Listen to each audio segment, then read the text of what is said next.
Okay, so the site that we're going to be walking through today is the historic Namo Buddha Stupa, and you actually can't see it in this 3D model that we have here. But beyond this, the site is located on a hilltop overlooking various fields, and you can likely see the Himalayas any which way you look, because that's a proponent that's massive in Tibet.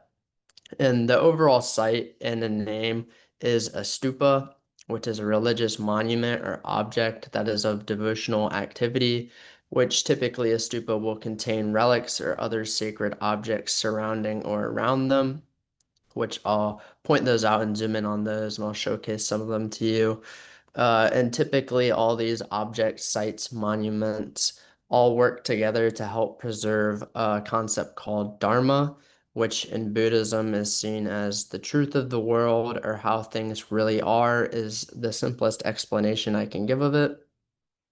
So now looking at the whole area more, we have, if you can see my cursor, this large main white stupa here.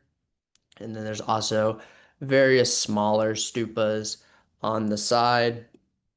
And then we can zoom in here to see there's long horizontal rows that actually stretch all the way around the site. And right here where my cursor is again, in these horizontal rows are prayer wheels, and these are typically wheels that contain mantras. And hold on to that term because I'll actually go back to it here in a second.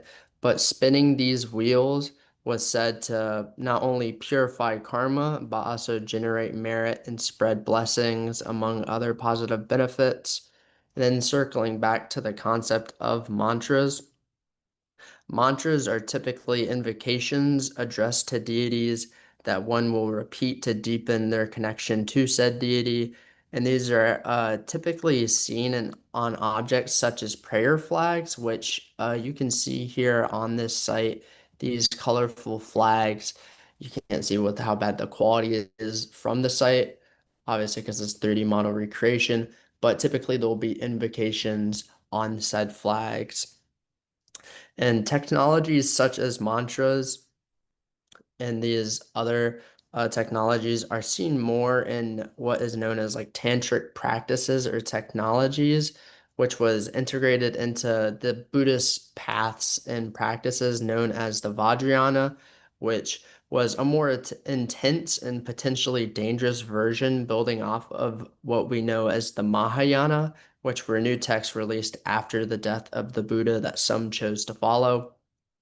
That's just a little extra background that can help you understand when these came into being and why they came into being and what type of people would use them. Like these aren't everyone's not using these, only certain people that chose to follow it. And the Vajrayana is, like I said, known as dangerous. So you have to be what people know as a bhikshuni, or I believe there's an accompanying term as well, which are fully ordained members in the Sangha, which are members or the community of followers of the Buddha. So you probably wouldn't interact with some of these tantric or Vajrayana practices or technology unless you were like fully ordained and said to be ready to comprehend or begin to comprehend this potentially dangerous knowledge.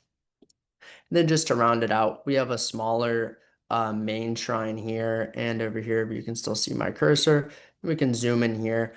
I'm not 100% confident on this, but I believe down here at the bottom left towards the entrance and towards the steps up is an offering box, which you would typically open to place an offering inside, which is very common in Buddhism to give offerings or ritualistic offerings to deities. And speaking of said deities, on the inside, this is as close as we can get here. I believe this is a depiction of the Buddha, and if you don't know the Buddha as being a beginner and just being intrigued by Buddhism as a whole, the Buddha is typically someone and depicted as someone who discovers that concept of Dharma that we talked about earlier, and presumably teaches Dharma at a time when this knowledge is lost in the world. And a shrine or a figure depiction of Buddha is meant to honor and commemorate him. I think that's really the key point to think about when looking at this.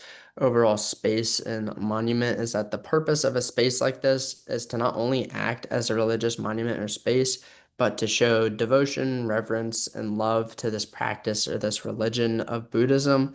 And all these components, like from the prayer wheels to the mantras and the prayer flags and the stupas, they're all individually important and can be seen as objects solo on their own, but in reality, they're all interwoven within each other in this religious space, with an emphasis on this more later tantric and Vajrayana specific technologies and objects of the mantras that look to help foster and preserve Buddhism as a whole and let it live on and thrive for generations to come.